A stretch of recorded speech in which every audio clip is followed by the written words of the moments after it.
남들보다 나은 나가 아닌 어제보다 나은 우리로의 성장을 응원하는 퇴근길 3분 업글타임. 안녕하세요. 은평학습문화 확산을 위해 온라인 학습 콘텐츠를 영상으로 담아내는 온 배움 크루 양송이입니다.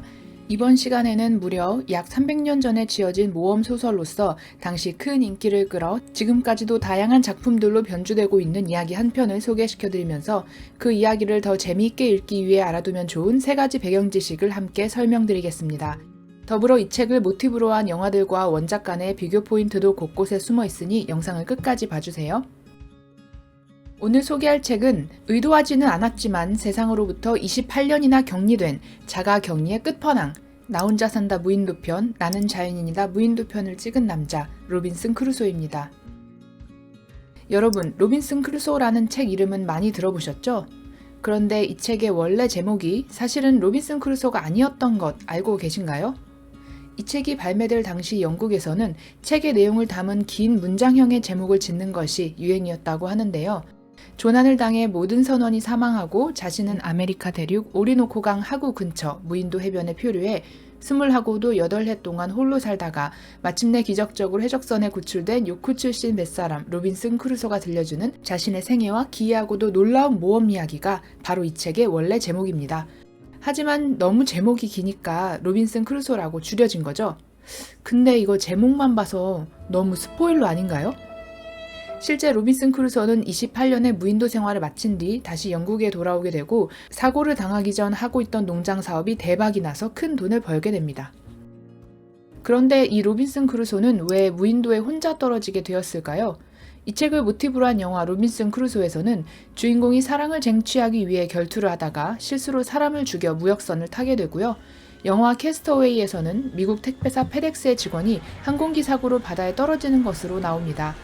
하지만 실제 이야기에서 주인공은 노예업을 하기 위해 아프리카로 노예를 사러 가던 중에 태풍에 배가 난파되어 무인도에 머물게 돼요. 로빈슨 크루소가 노예를 사고 파는 일을 하고 원주민을 노예로 부리는 모습은 18세기 팽배했던 유럽의 식민지 노예 사업이 반영된 모습이지만 현대에 와서는 많은 비판을 받는 부분입니다. 그렇기 때문에 다른 영화들에서는 주인공이 무인도로 가게 된 이유를 다르게 바꾼 것으로 볼 수 있습니다. 마지막으로 로빈슨 크루소가 무인도에서 28년 동안 왜 그렇게 열심히 일했는지 그 이유를 알아볼까요? 널빤지를 만들기 위해 반년 가까이 시간을 투자하고 그릇 하나를 만들기 위해 수없이 실패하고 고기를 얻기 위해 염소를 길들이고 빵을 만들기 위해 농사를 짓는 등 책에 표현된 주인공의 생존 노동에 대한 세세한 작업 묘사는 마치 곁에서 보는 것처럼 생생한데요. 이는 당시 새로운 문화 소비 계층으로 떠오른 영국 중산층의 모습을 반영한 것으로 볼 수 있습니다. 18세기 영국에서는 식민지 사업을 통한 해상교역이 활발해지면서 북교회를 믿었던 상류층이 아닌 개신교를 믿었던 중산층이 새로운 자산가 계층으로 성장해 나갔는데요. 이런 중산층 사업가들은 특히 게으르거나 사치스럽지 않고 성실하고 근면한 태도를 중요하게 생각하면서 일상을 유지한 노동을 가치 있게 생각했다고 합니다. 마치 무인도에 살면서 한시도 쉬지 않고 열심히 일하는 로빈슨 크루소처럼요. 아니나 다를까 이 책은 중산층 계층을 중심으로 큰 인기를 끌었다고 하는데요. 이 책을 모티브로 따온 영화들에서는 한 남자가 세상에서 떨어져 살아가는 것이 얼마나 힘들고 외로운지를 강조해서 보여주고 있지만 사실 책에서 로빈슨 크루소는 외로울 시간도 없이 농사짓고 가축을 돌보고 생활용품을 만드느라 정말 바쁘거든요. 이 사람의 하루 일과를 보고 있으면 일 좀 그만하라고 말하고 싶을 정도입니다. 하지만 주인공이 고생 끝에 무언가를 성취하는 것을 보면 응원을 하게 되면서 다음에는 또 어떤 어려움을 헤쳐나갈까 궁금해지기도 해요. 소설가 다니엘 디포가 59세라는 늦은 나이에 쓴 소설 로빈슨 크루소는 1719년 출간되어 당시 무명 작가였던 작가를 단숨에 유명하게 만들어준 작품입니다.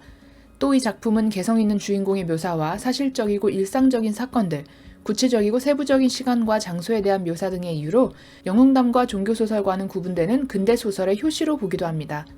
작가 미셸 투르니의 소설 방드르디, 태평양의 끝, 존 쿠시의 포, 배우 피어스 브로스넌 주연의 영화 로빈슨 크루소, 톰 행크스 주연의 캐스트어웨이 등의 다양한 책과 영화로 변주되고 재탄생된 이 작품.